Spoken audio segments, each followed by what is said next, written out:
We need to all have a place where we feel where we can just let go and relax and be in prayer or in meditation or whatever that looks like to you. You know, everybody is different in kind of de-stressing and stepping away from everything else that's going on in their home, in their life, and whatever that is. And this can look different for everybody. Are you lacking in the self-care department? Or maybe you just want to step up your game? Well, then you need to get a hold of the weekly self-care planning guide, because this will help you to plan out and prioritize self-care, because self-care is not a luxury, it is a necessity. You can get yours by going to holisticmamaspeaks.com/self-care. That's holisticmamaspeaks.com/self-care. Oh, and did I mention the self-care planning guide is absolutely free? That's $0. So be sure to get yours at holisticmamaspeaks.com/self-care. Hello and welcome back to Holistic Mama Speaks, the podcast, Season 2. I am your host, Carrie Marie Vaughn, and I'm just so excited to continue our journey together towards holistic living, wellness, and abundance. Wow. In Season 2, we are just going to be diving deeper into a variety of different topics related to natural health, mindful living, wealth and abundance, and even conscious parenting. I'm just so excited. And I will be featuring expert guests who will share their knowledge and experience with us. So many amazing people, some returning guests from Season 1 and some new guests. I will also be answering listener questions and addressing some common concerns related to holistic living. And you can actually submit your questions by going to holisticmamaspeaks.com/ask. ASK. My goal is to provide you with practical tips and inspiration that you can incorporate into your own life. Whether you are a seasoned holistic living enthusiast like some people, or if you are just starting out on this journey, there is just something for everyone along the way. So I'm just happy to have you here in the Season 2 of Holistic Mama Speaks. And just as a side note, by listening to this podcast, you agree not to use this as medical advice or to treat a medical condition. You can visit holisticmamaspeaks.com to find the full disclaimer. So sit back, relax, and let's explore a world of holistic living and abundance together. Are you a mom who's struggling to balance taking care of loved ones while also taking care of yourself? It's a very common challenge, but there is actually a simple solution: daily affirmations. In Mom Mantras, the daily affirmation guide for mothers of all kinds, you'll find powerful affirmations and mantras that will help you improve your health, happiness, and mindset. Whether you are a biological mom, an adoptive mom, a stepmom, a pet mom, a motherly figure, this book is for you. Read these mantras in the morning, before bed, really anytime throughout the day to uplift your spirits and to stay focused on what matters most. Visit mommantras.com to get your own copy and to start living a more intentional, purposeful life. Hello, and welcome back to Holistic Mama Speaks. I am your host, Carrie Marie Vaughn, and I am very blessed to be joined today by a special guest, Esther Sadie Brandon, and we are here to talk about a topic that seems to be very, very important for many moms, and we're both excited to chat about it. We're going to be talking about sacred spaces at home, nurturing relaxation, mindfulness, and growth. So Esther, I am so excited to have you here again today. Esther was a guest on Season 1, and she's joining us again on Season 2. And so Esther, I'd love for you to introduce yourself a little bit to our guests. Hello, everybody. My name is Esther Sadie Brandon. I'm talking to you from Boston, Mass. And I'm just thinking to start, I've been a teacher for many, many years. I was a teacher in the classroom. And after being probably some 20 years in the classroom, I went to academia and worked at a college mentoring the next generation of teachers. Awesome. And after I retired from the university, I became very interested in coaching. So I became a coach. I am now developing a post-trauma coaching practice. And I'll say more about what I mean by post-trauma growth in a few moments. And the other part that I'd like to share is that for some 35 years, I've been a mindfulness teacher and a mindful awareness practitioner, which I also will be talking about more. And I look forward to sharing with you more of what we're talking about as we're mindfully aware, and how do we create sacred space in our homes for ourselves and with our kids. Yes, yes, absolutely. I think that you're doing such amazing work, and I love that you have the background of teaching, because it helps us to connect in a way with the people we're working with, right? If we have that background of teaching. I never worked in a classroom personally, but I was a Sunday school teacher for years and years and years. And so I love being able to help somebody through something, whatever it is, whatever the topic is or the situation is, and help somebody to get to that next level. It's very exciting for me.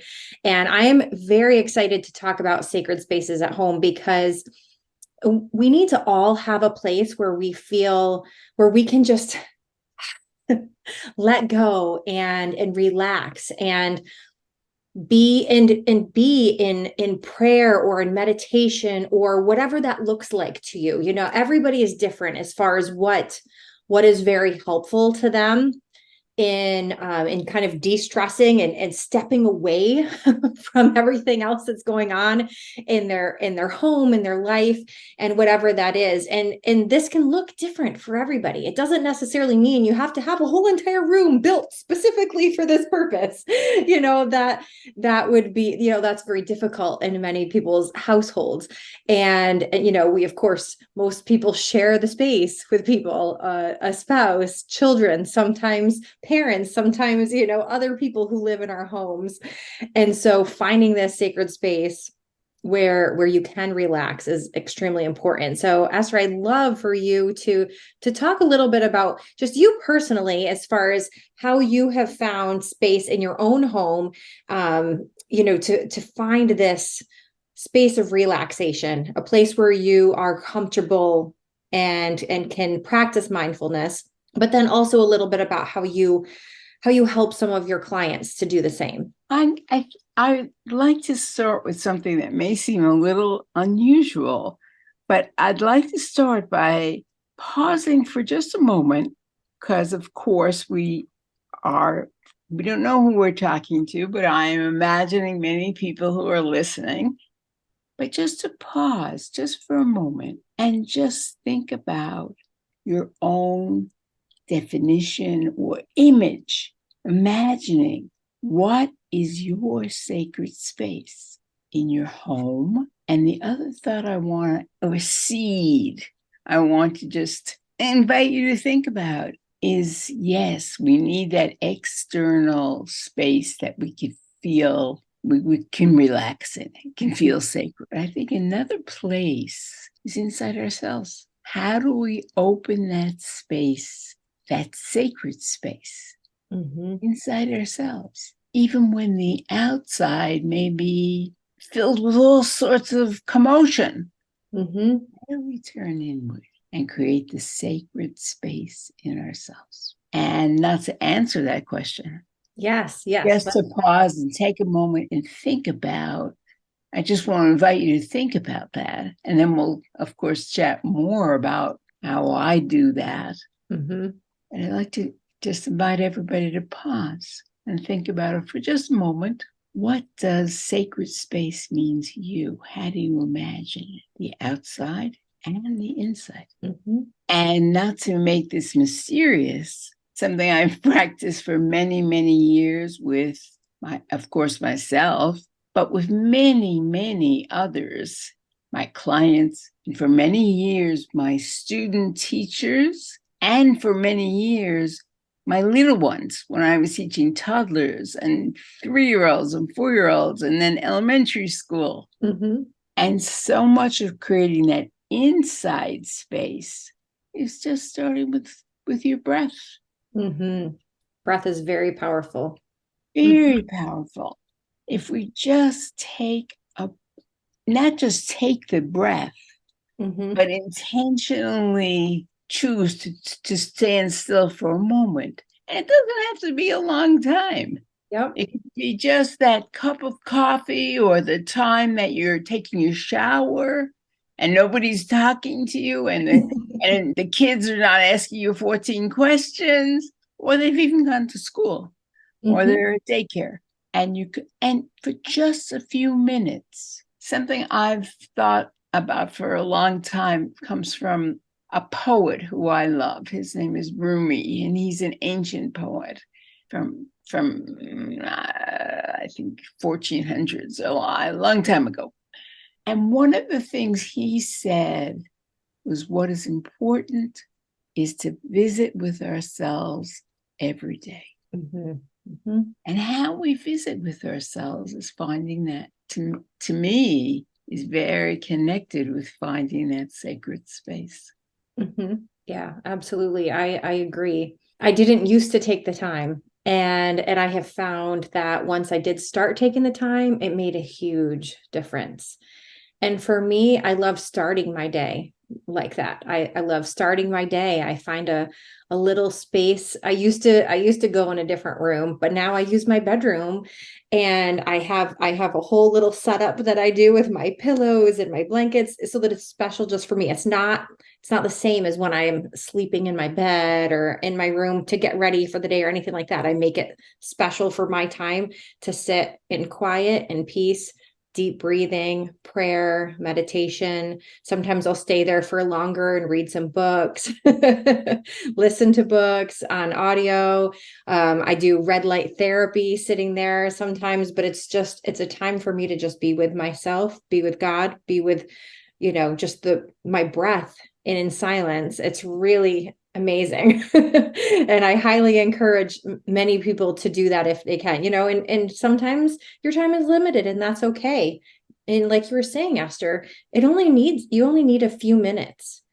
If you can just take that few minutes, sometimes people do it in the car, and that's fine. Wherever you find a space where you feel like you can relax, deep breathe, and be with yourself, kind of turn off the outside world. Just moment. And with the neuroscience, which is studying how our brain and minds work, they're actually, by putting electrodes on people's heads, it doesn't hurt at all. It's just these little buzzy things. But they've data. You don't need a lot of time to find that way of creating that sacred quiet. And what does that do? What they can now see through the neuroscience, it's calming and putting your nervous system into a state of, the natural state of your nervous system can go from what is described in the science as a threat state. Now, what that means is that your nervous system is jazzed up because it's alerting, something's alerting it that it needs attention, and that's called a threat state.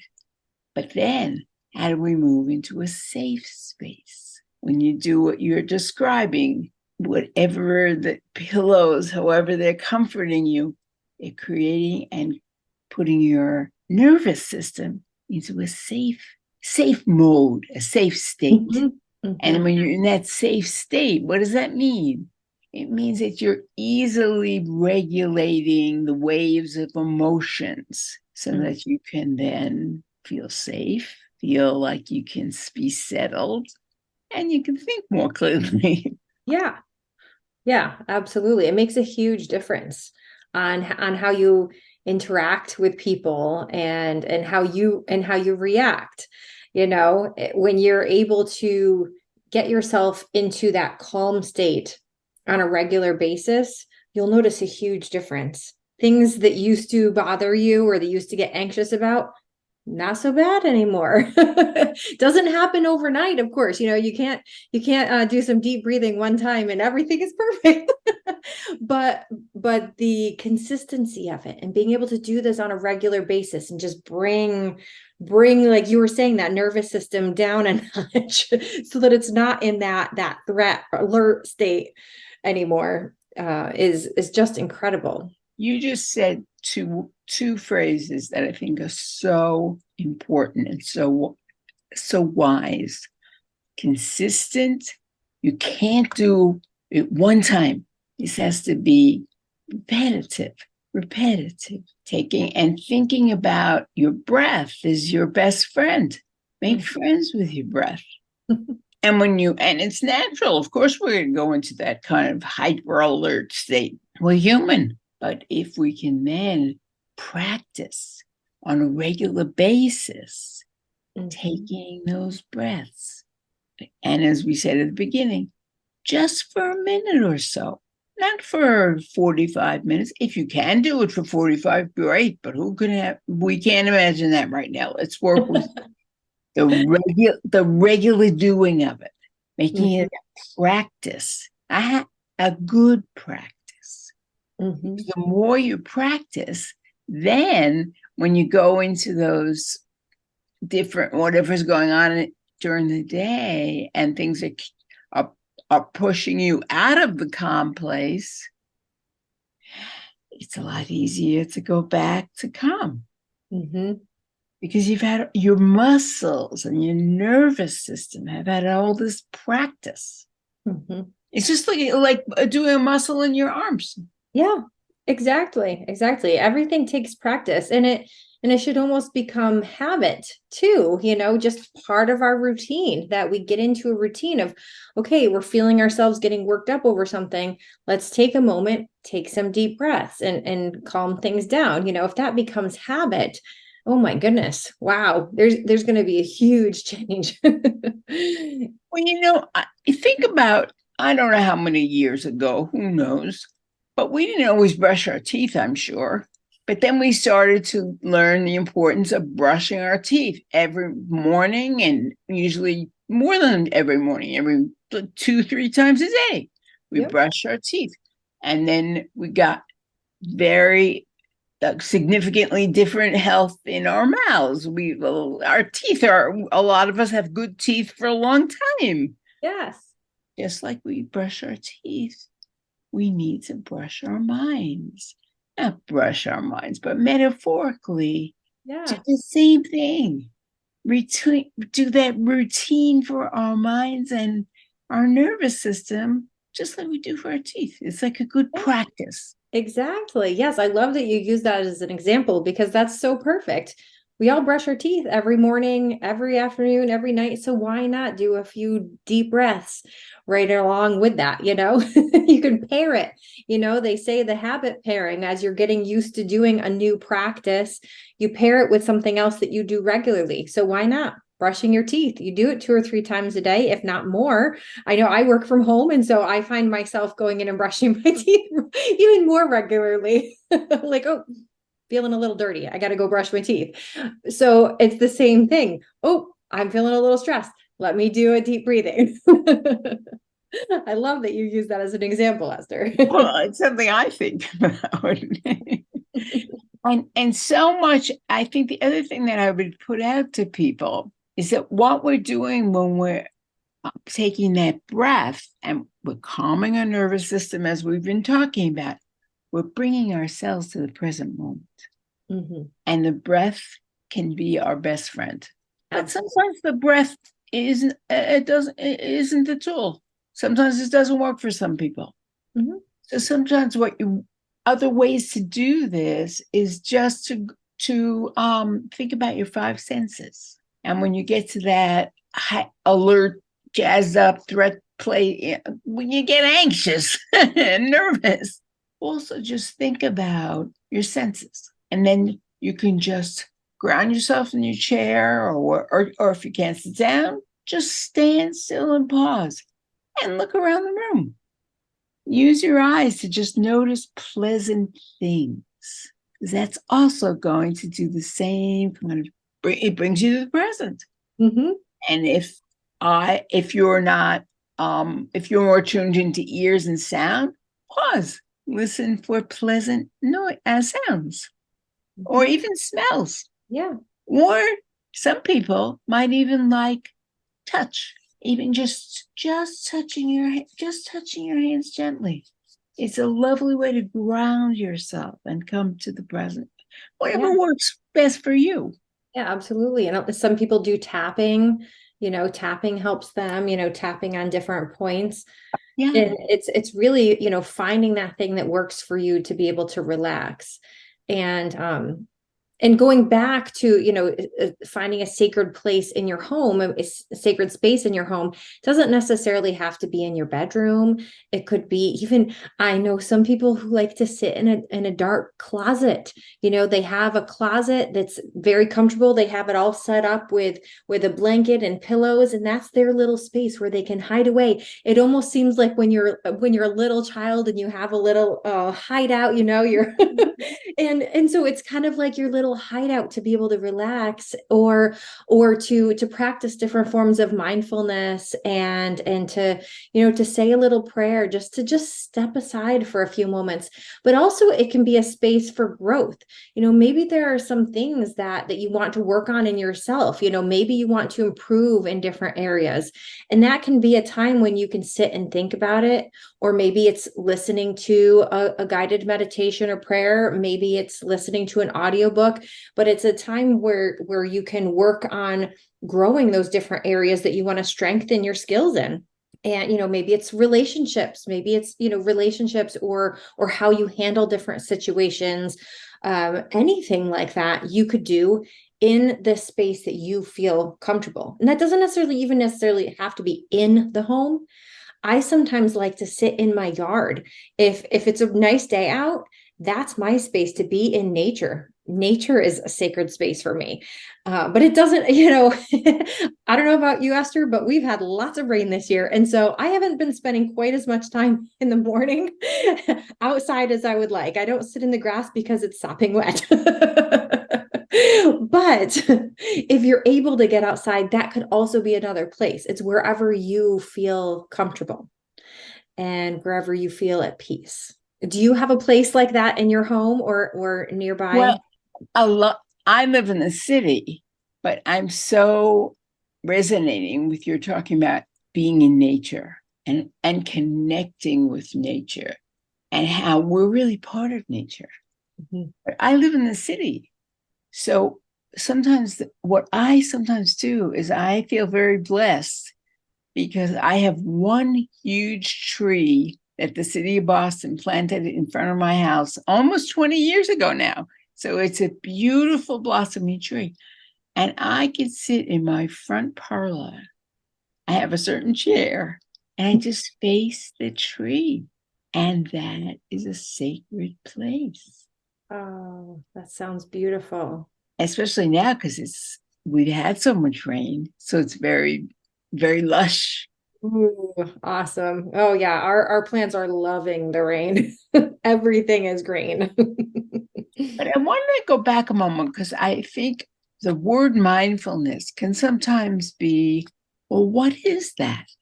Mm-hmm. And I wanted to just take a moment to make it, what is that? And I think of mindfulness, it's awareness. Mm. It's awareness and coming into the present moment. And mindfulness, as it was created, how do you do that? It's not mysterious. Mindfulness is bringing your awareness to the present moment by intentionally focusing your attention on the present moment. And another key part of this is without judgment. What does that mean, without judgment? We all have different ways of thinking about that.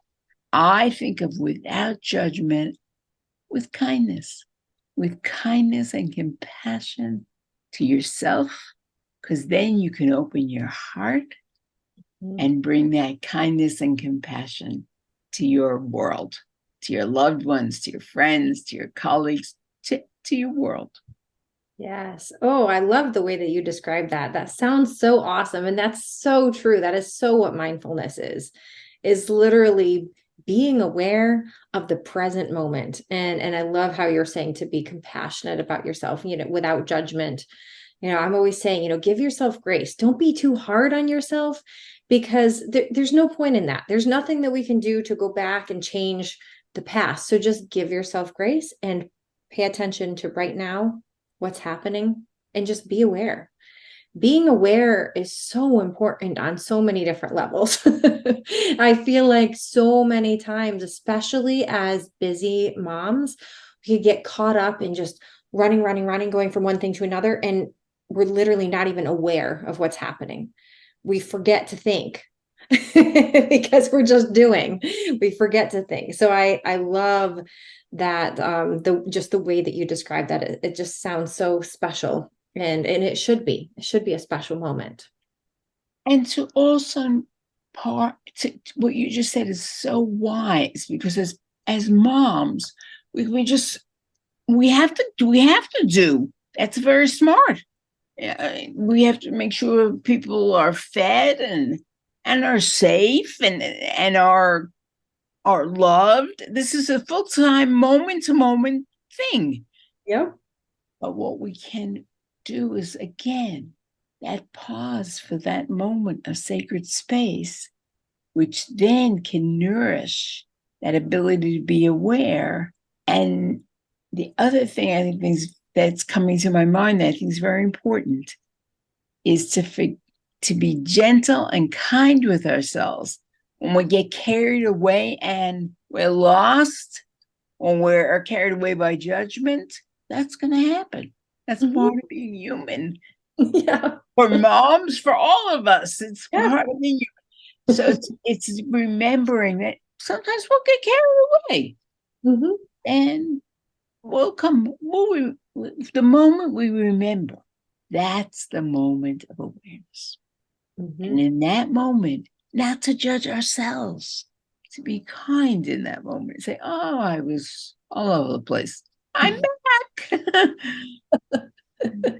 Yes, absolutely. It's okay. Wherever you are, wherever you end up, even if it ends up getting a little crazy, just, yes, realizing that and taking a step back. Okay, here I am.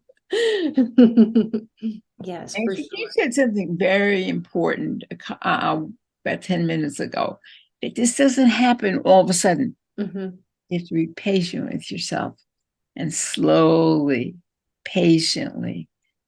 You said it about 10 minutes ago. This isn't going to happen one time all of a sudden. No, no, no. Yeah. It's taking an intention to create it.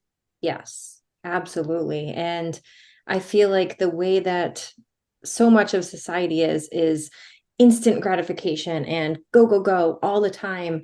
And instead, we need to realize that, first of all, we took time to grow into who we are now. It's going to take us some time to grow into a more peaceful person, more relaxed person, a more mindful and intentional person, and grow in different areas, because things don't happen overnight. Things take practice. And so if you're able to find that sacred space in your home or outside, or sacred space inside of you on a regular basis, try once a day at first, and even if it's something that you need to put a little reminder, a sticky note somewhere to remind yourself to breathe. Just breathe, because it might not come naturally. If you're so used to just being reactive and just on the go, it might not come naturally to stop and think, okay, I need to just take a few minutes to take a few breaths, or I need to set aside some time to sit and pray and meditate. It's not going to come naturally when you're not used to it. That's why it's a practice. And sometimes it takes reminding. And as you can do this, to also know, as moms, I used to do this as a teacher, but it's the same. So it's, of course, another level to do it in your home, but it's the same thing. Is to do it with your children. Yeah. Yeah. And this Where is you could work with I used to work with as little as 3-year-olds. Oh. I knew that, so I have the threes in my mind. Some people might even work with toddlers. I worked with my threes. We all learned together to take a breath. And little ones would respond to this. I mean, just one breath. And then it would be so cute, they would sort of be in the throes of, something commotional going on. And as they're like, oh my God, I can't find this and I can't find that, but I'm taking a breath. They were remembering.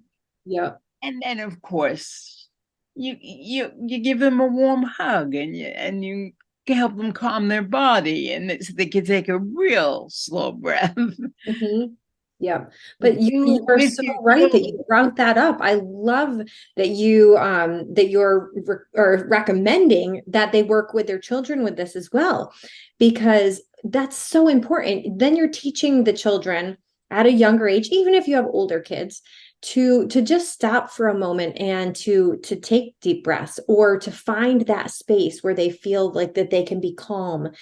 And because then that's going to lead into them becoming adults that aren't so high strung and they can handle situations when they come up because they already know how to handle it.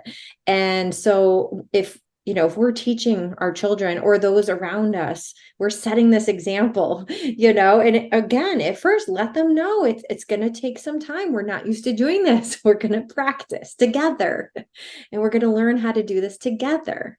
One of the most a lovely practice with children, not 3-year-olds, but about 5, we used to start this, is to just take a breath with a 5-finger breath. So what you're doing is you're inhaling up, exhaling down, inhaling up, exhaling down. And I would do it with the kids, and I would just cue them. Okay, let's breathe in and out.